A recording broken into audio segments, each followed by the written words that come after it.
to kick this off. Unfortunately for Kung, he punctured in the Tom Dumoulin race circuit, wheel by Shar, and now his team are trying to bring him back. He did panic ever so slightly, trying to come across on his own, but he's sitting third wheel. The gap is coming down ever so slightly, but this is going to be a hard chase. It does look as if they've got a little bit of help. Katusha willing to do swap a couple of turns.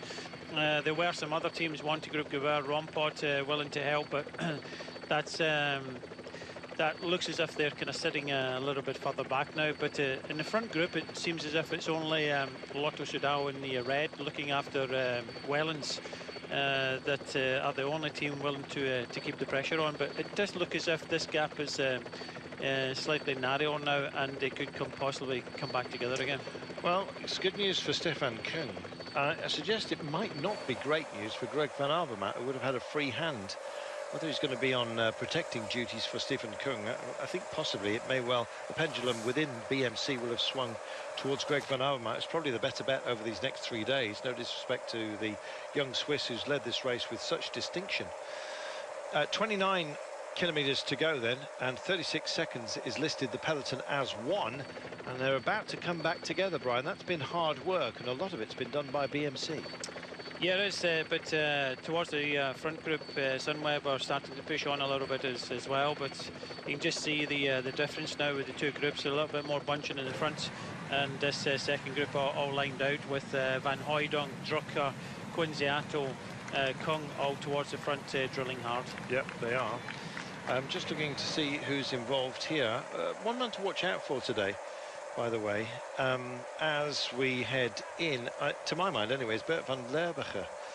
He's had some amazing runs in the Napoleon Cup Championship, which goes on between the borders of Belgium and the Netherlands, Northern France as well. It's got some great races, and they've sort of taken some of the sort of minor classics and put them all together, like the Droit d'Or, like the Samin, plenty of others as well. And it keeps racing for alive, if you like, for some of those who are not World Tour teams. But when they come and play with the big boys, they can have some great performances, and we've seen a few of those, to be fair, over the last few days, and it's been a pleasure to watch them sort of strutting their stuff, as it were. And today you may well get some surprises, we'll see, but the way it's shaping up right now, oh dear, the brake's arguing with itself. Come on, let's do a bit of work, and it's Elmar Reinders who wants who's issuing the instructions, as it were, and having a good old chat. And he drifts back to Pierre Allegat, who's stucky on the back, but it looks like this group now has indeed decided that it's cooked.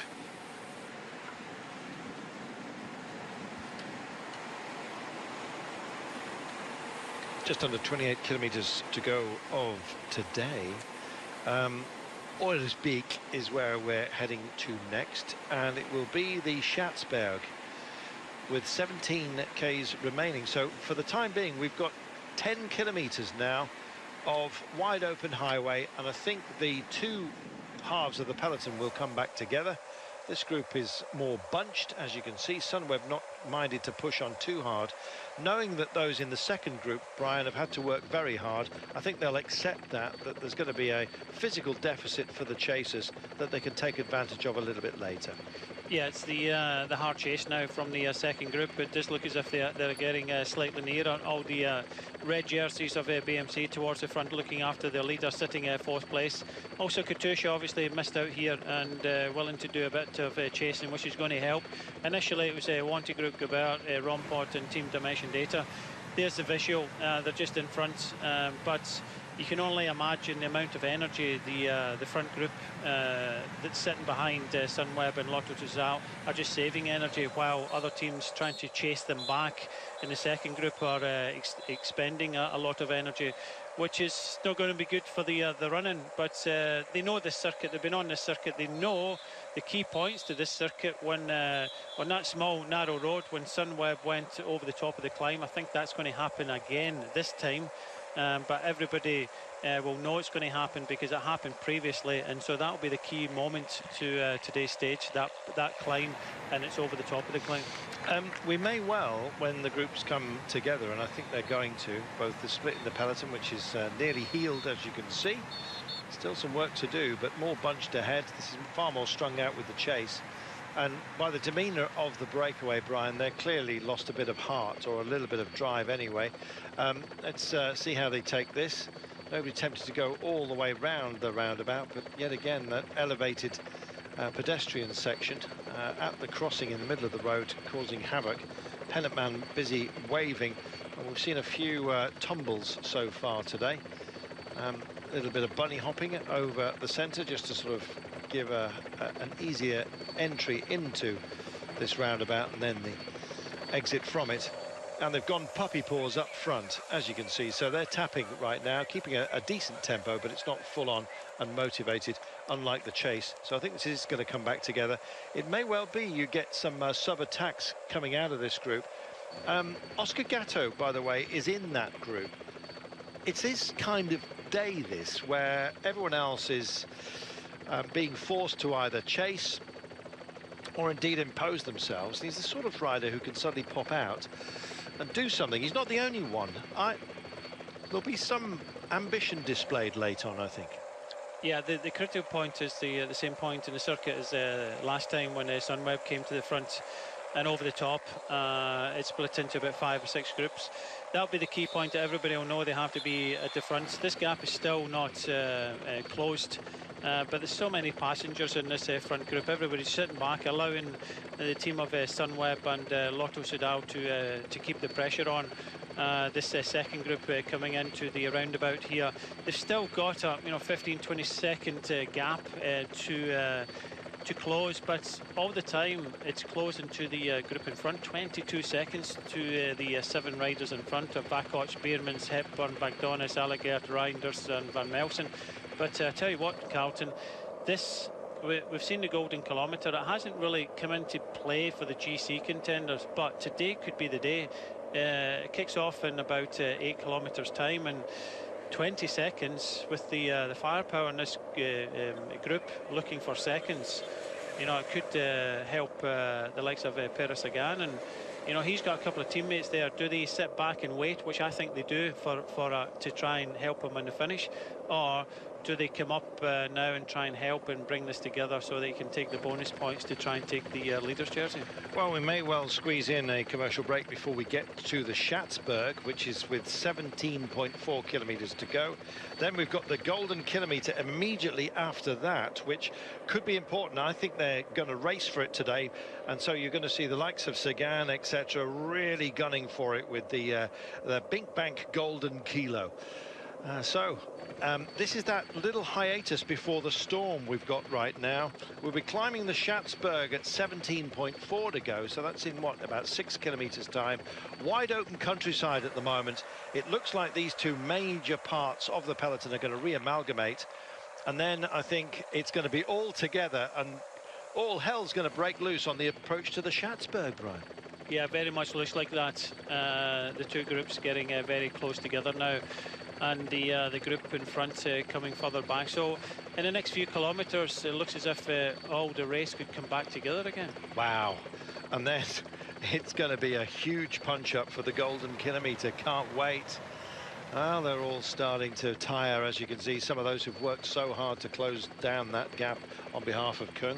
We'll take that break, and we'll be back as the skirmishes begin in a moment.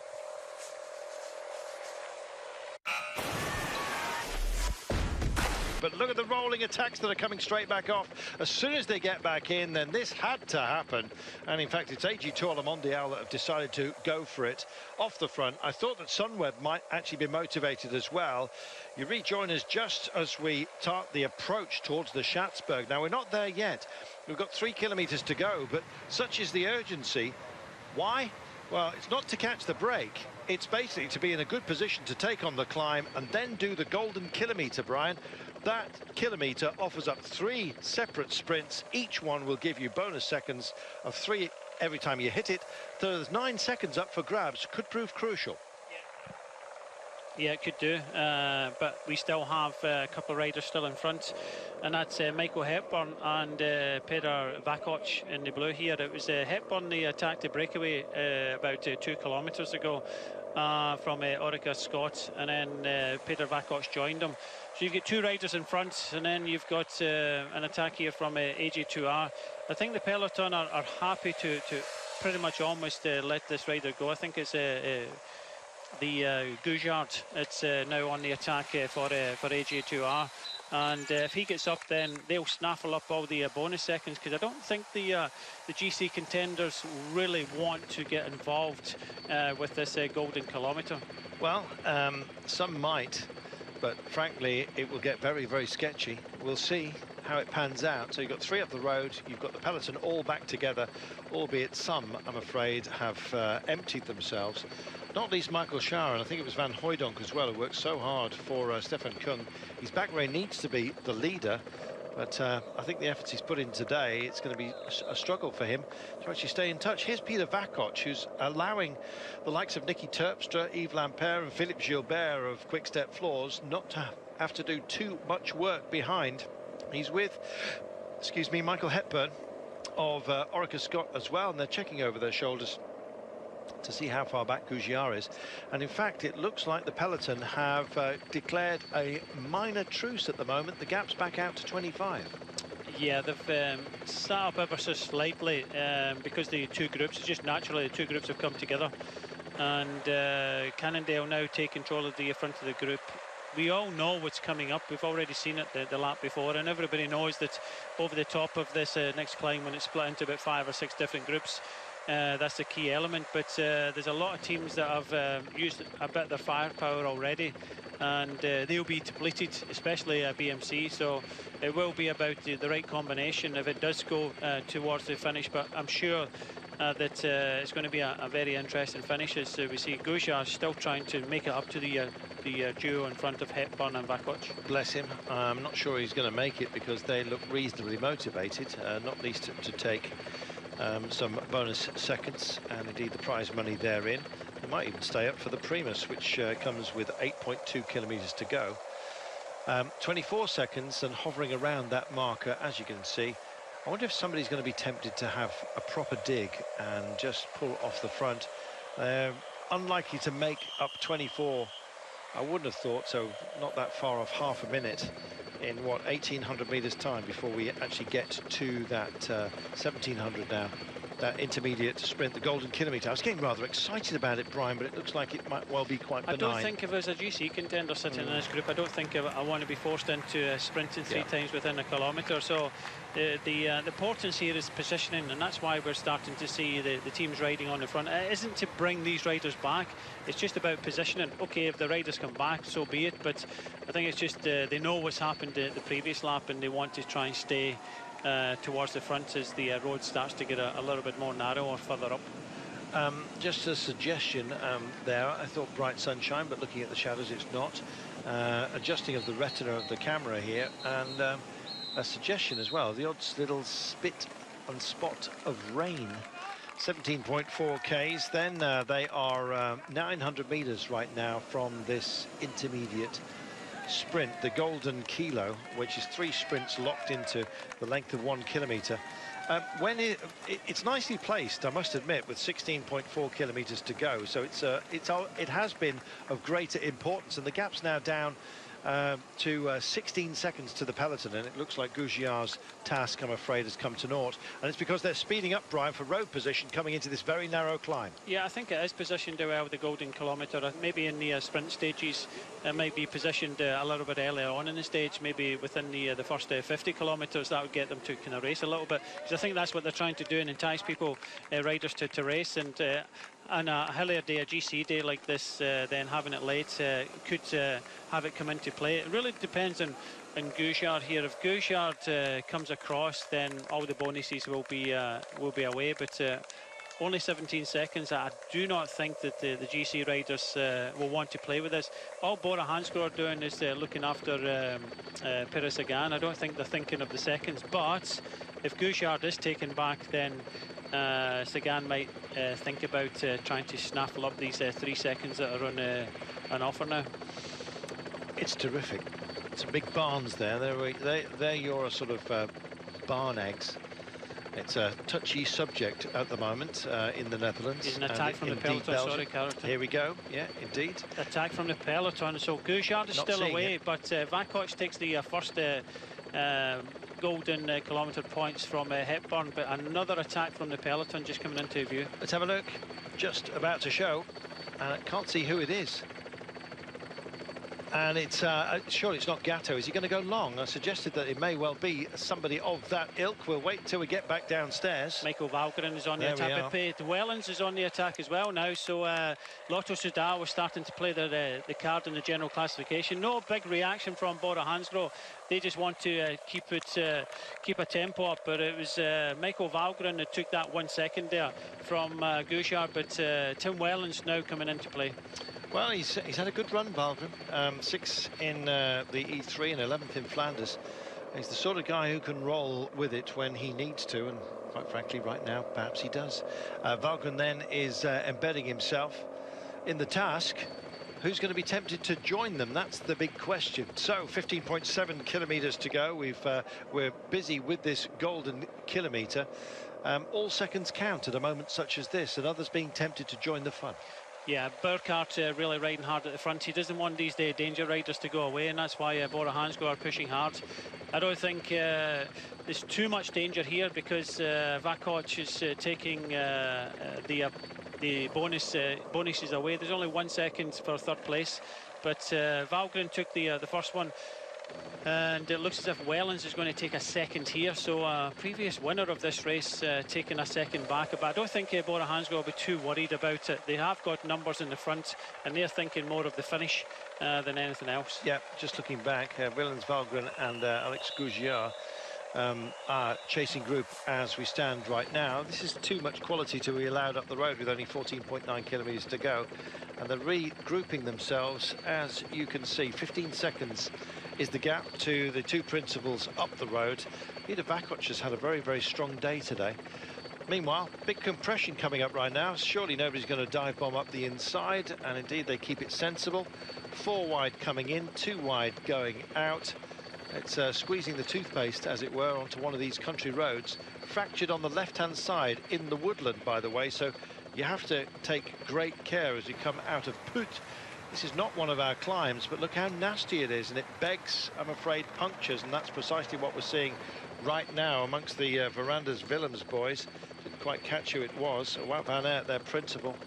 It looked like it was urgent enough to involve him. 14.2 Ks from home then. And let's have a look, and indeed it does. There's Wout van Aert, and the man corrupting his bike is Stijn de Volder. Yeah, de Volder is the one with the puncture. So it looks like Wout van Aert giving his wheel around to him. I thought it was the other way around, but I'll bow to you, Brian, which takes some doing because you're shorter than me. 13.9 Ks from home then, and on one of these little sinuous descents where we've seen others get caught out. They sort of hold on to the moisture, but they're through safely, thankfully.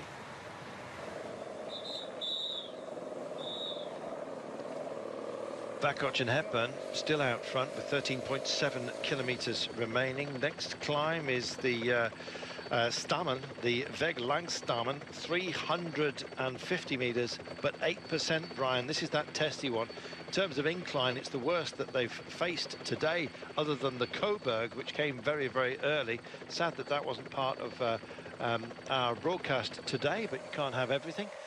These guys, they might have everything in their hands right now. These 5 would be a fighting force, but it's not much of a gap with 13.3 to go, Brian. No, they're just the two in front of Vakoc and Hepburn are just about to be joined by Gouchard, Valgren and Tim Wellens to make it 5. This is the crucial point coming up. It's narrow here. The pace is on. Bora Hansgrohe know that they don't want any of these riders to gain any seconds today. It is a dangerous move here by Tim Wellens, and Yeah, that's why they're riding towards the front, and it's over the top of this climb on the previous lap that all hell let loose. Well, let's see those behind. It's 12.8 to go. If it gets sketchy behind, and it may well be, look how they're bunched together, Brian. Everyone wants a piece of this road. There's not much on offer. Yeah, this is what happens. It doesn't matter if a team is riding. Everybody knows what happened the previous lap, so they're moving up, and they want to be at the front. But we're on the climb. We go down a little bit, and then we start going up again. Well, Vegland Stammen and Wellens, who had a great Tour de France, of course, is just embedding himself right now, staying with him. Michael Valgren digging in for glory. I think this group may well, I know it's a long way out, may well have a great chance of making it. Look how motivated they are behind, however. Almost immediately responding. They're charging into this one. It's a virtual uphill sprint as they go for it. And it's AG Tour Le Mondial, and I think that is out of the saddle as well. Looks like Dylan van Baarle, is it? Well, we'll have a look in a moment. May well be... Hepburn's gone, Carlton, and it's Jan Bakkeland's trying to come across for AG2R. He's the rider they attacked on us at this climb to try and come across his teammate in front. Great stuff. 12.2 Ks remaining, and it's a quartet of talent that's just extricated itself from that group. Lars Bohm as well. We thought that perhaps it may well be his sort of day today with Lotto Jumbo. They've got options, but look at how it's split up, and Sunweb have lost out here. Yes, Van Mark has come across with Bohm and De Moulin. You can just see the group being led by the blue jersey of Pires Sagan. So Pires Sagan makes contact with the front, but pretty handy front group here of about 15, 16 riders. Yeah, it doesn't look like much, but watch the braking here as they turn into it. And in fact, they're shedding impetus while the others are breaking away off that turn. It's not just the climb, it's the hairpin as well. Tom Dumoulin was indeed there with 11.7 kilometers to go. That's a sharp turn, and right now we're at the sharp end. Next up, it will be at 8.2 kilometers, the Winddraak. So time to make amends, I think you might say. Oh, and a tumble. Didn't quite see who it is. It's on the exit, Brian, as they spit out to the far side of the road. Yeah, I just saw it coming around the corner. One of the Lotto Soudal riders hits the deck, Thijs Benoot. So he was well towards the fore there, but unfortunately he got caught out. Ouch. Well, we said about that turn. It's a nasty one. If you try to carry too much impetus into it, then you can come a cropper. And I'm afraid that's exactly what's happened to Thijs Benoot. And he's a long time getting up. He says he's all right, but he just wants to be left alone to figure it out for himself. Not his day today then, but I'm afraid that's the way it goes. Here is Tom Dumoulin just coming up towards the fore and going into time trial mode. His question that he'll be asking himself is, who am I bringing in to consideration? It's not Bram Tankig who's got himself up towards the fore. Sepp van Mark is in the frame as well. 10.8 to go. Yeah, it's Van Marcus here. Bakkeland's Lars Bohm, Valgren there from the original breakaway. Some handy riders in here. Pires Sagan has obviously made it, so if they continue to work together, this could go to the finish. I think it will. Here's Sagan having a look round, looking precocious and getting on the front. And in fact, I think he's stretching his legs. He's attacking the group right now with 10.5 to go. Sagan has gone. Yeah, he doesn't want to hang on at all. He's got no teammates to help him, and this is an opportunity for him. Just trying to see. I don't think the green jersey, the leader, is here, Stefan Kung. So if anything, Pires Sagan is looking for the win today, and possible the jersey. It looks like Danny Van Poppel's made it in there for Team Sky as well. Just looking for the green jersey, can't see it. There we are. Yes, Schitterlin is there for Movistar. No, they're doing a fantastic job of it at the moment. Dumoulin, did he just put his hand up? Has he got an issue? He's gone to the back of this group. If that's the case, that's an absolute nightmare. Couldn't quite see whether he was reaching, just caught a glimpse of it. And look at this, it's fractured completely. And this is a group of, 20 following, and others playing catch-up as we speak. There'll be a few of these teams, Brian, who've got an excuse not to fight. Yeah, you can just see BMC with Stefan Kung trying to kind of push on a little bit now. Yeah, gaps all over the place as we see Stefan Kung now. And he's actually in the third group in the road. So we've got Sagan's group, we've got a group just in front, and Stefan Kung here in the third group. I think just about to make contact with the group just in front of them. Well, this looks like such a talented group that we've got here now, Brian. I think this is where our winner's going to come from. Let's see what the gap is with 9.1 to go. Very much so. You've got Gouchard at the front, Sagan, Van Mark, Boom, Jasper Stuyven, one of the favourites for today's stages in this group. Oliver Nys and the Belgian champion, Sutterlin, Dumoulin, Wellens, Bakelans, Valgren. A very strong group now formed at the front of this race. 8.8 kilometres then from home. We've got the Vindrak coming up, as well as a Primus. I don't think the Primus is going to be of any concern to them, but the Vindrak most certainly will be. They'll finish with all their climbing, Brian, when we get to 6.8 kilometres. The next 2 Ks have 2 climbs within them. The first is the Vindrak, just after the Primus checkpoint. In fact, it's on it. That'll be 700 metres with 4.5%. And then the Vatersley, 400 metres at 4% to bring them home.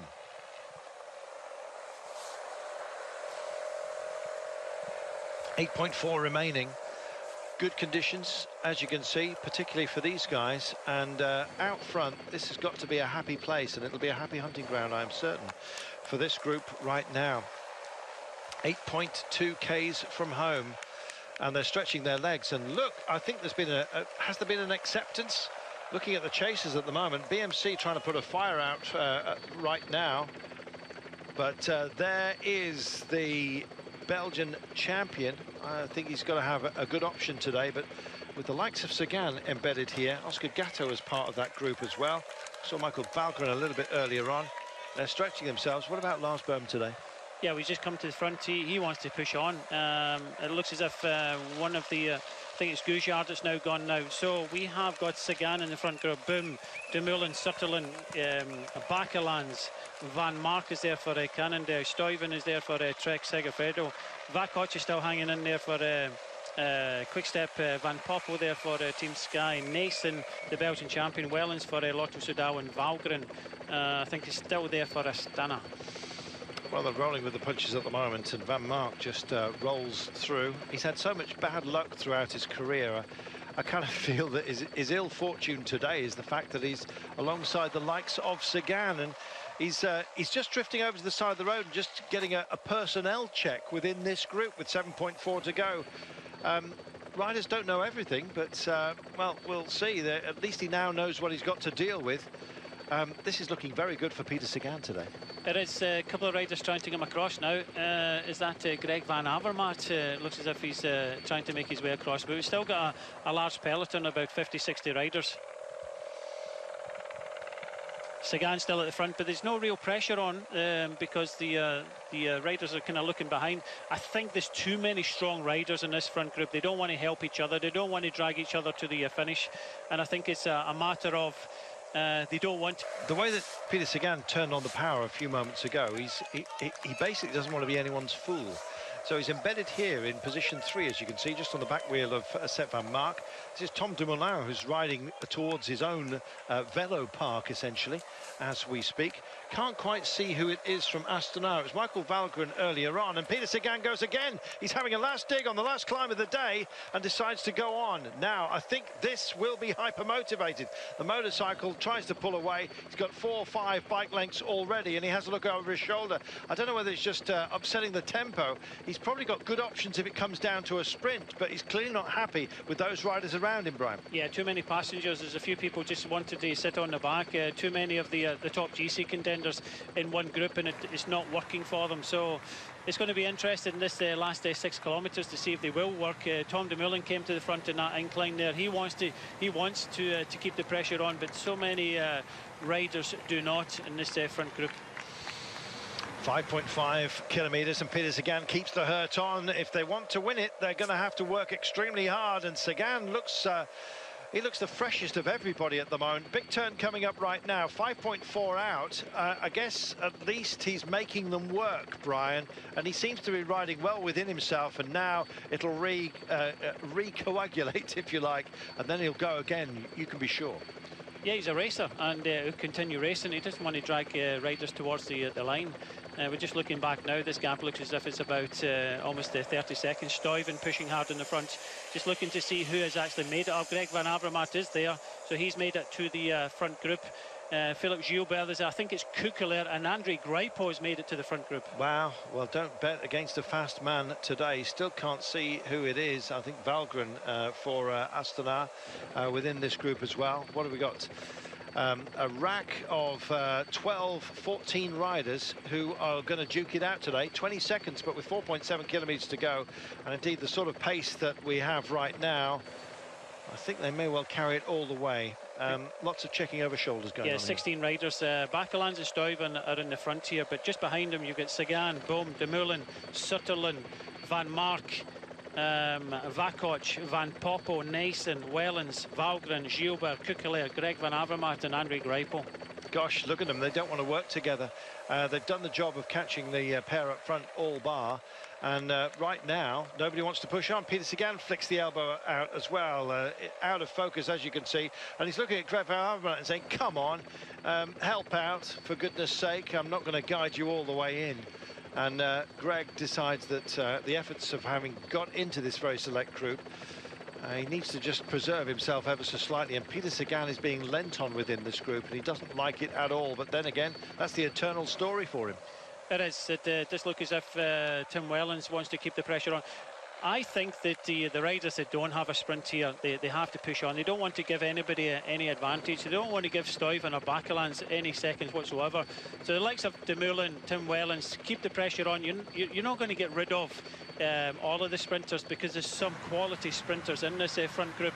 But it does look as if this jersey here could be changing hands at the end of the day. Yeah, I think so. 3.5 kilometres to go. So on the approach, you've seen it, they've seen it. It's into the Tom Dumoulin velodrome. And I don't think Tom Dumoulin is going to have the glory, I'm afraid, of coming home first today. They've worked extremely hard, not least Vakoc has been up the road for much of the day, Brian. Yeah, Vakoc is trying again to close his gap. Can't he knows help he's himself. got Gilbert there, so there are two riders from Quick-Step in this front group now. So Stuyven at the front with Bakelans, Vakoc trying to come across, Wellens is there, Sagan is astute to this, but so many riders still sitting in the wheels, not willing to help this chase. Well, there we are. You can see Peter Sagan just embedded. He's now on the back wheel of Vakoc, I believe. There he is, indeed. Just behind is Stuyven, also very much involved within this group. 2.6 kilometres to go, forgive me. Here we are. Sagan's closing the gap now. He's closing the gap. I think he really wants to take a hold of this green jersey. He's already won 2 stages, but he's put himself in an opportunity of getting a 3rd stage. He just moves over to the left-hand side. Nason does not want to do anything. A lot of passengers at the back. And I think just watch out for Cannondale's Van Mark, because I think he could be a rider that wants to go on the attack very late now. Well, he's in a good position overall, just trailing by around 30 seconds. Andre Greipel, you know, he said he hasn't got his head in the right place, but his legs are doing a great job today. And let's not forget the Sky Riders who are embedded here as well, Brian.